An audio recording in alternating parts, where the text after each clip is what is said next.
চামড়ায় দেরিতে লবণ দেওয়ার কারণে চলতি বছর কোরবানির পশুর চামড়ায় অনেকে কাঙ্ক্ষিত দাম পাননি বলে জানিয়েছেন শিল্প উপদেষ্টা আদিলুর রহমান খান। চামড়ার দর কমা নিয়ে পাল্টাপাল্টি অভিযোগ চলছে আড়তদার আর মৌসুমি ব্যবসায়ীদের মধ্যে। উঠে এসেছে সিন্ডিকেট বা অন্তরালের খেলার প্রসঙ্গ। এমন পরিস্থিতিতে আজ সাভারের চামড়া শিল্পনগরী পরিদর্শনে যান শিল্প উপদেষ্টা। পরিদর্শন শেষে সাংবাদিকদের সঙ্গে আলাপকালে তিনি জানান, এ পর্যন্ত 3,78,000 পিস চামড়া এসেছে শিল্পনগরীতে। ঢাকায় আছে 7.5 লাখ পিস। এ সময় চামড়ার বাজার নিয়ে ওঠা অভিযোগের বিষয়ে দৃষ্টি আকর্ষণ করা হয় উপদেষ্টার। এ বিষয়ে তিনি বলেন, চামড়া শিল্পের সুরক্ষায় সব ধরনের পদক্ষেপ নেওয়া হয়েছে। চলতি বছর 30,000 টন লবণ বিতরণ করা হয়েছে। লবণ ছিল কিন্তু পর্যাপ্ত, যেটা লাগবে লাগাতে।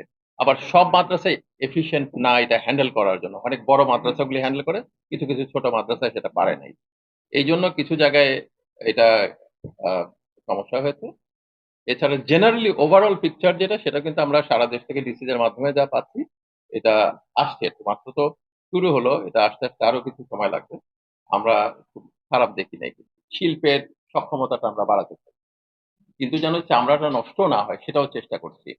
এই জন্যই এই রপ্তানির প্রশ্নটা এসেছে। এটা আমরা দেখছি যে আমাদের এই শিল্পের সংরক্ষণের জন্য যা করা সম্ভব আমরা করব। চামড়ায় লবণ লাগানোর ক্ষেত্রে যদি দেরি হয়ে যেয়ে থাকে, তাহলে কিন্তু দাম কিছু কমবে। আর চামড়ায় যদি ঠিক মতন লবণ লাগানো হয়ে থাকে, তাহলে কিন্তু দাম কমে নাই। এটি হচ্ছে পার্থক্য।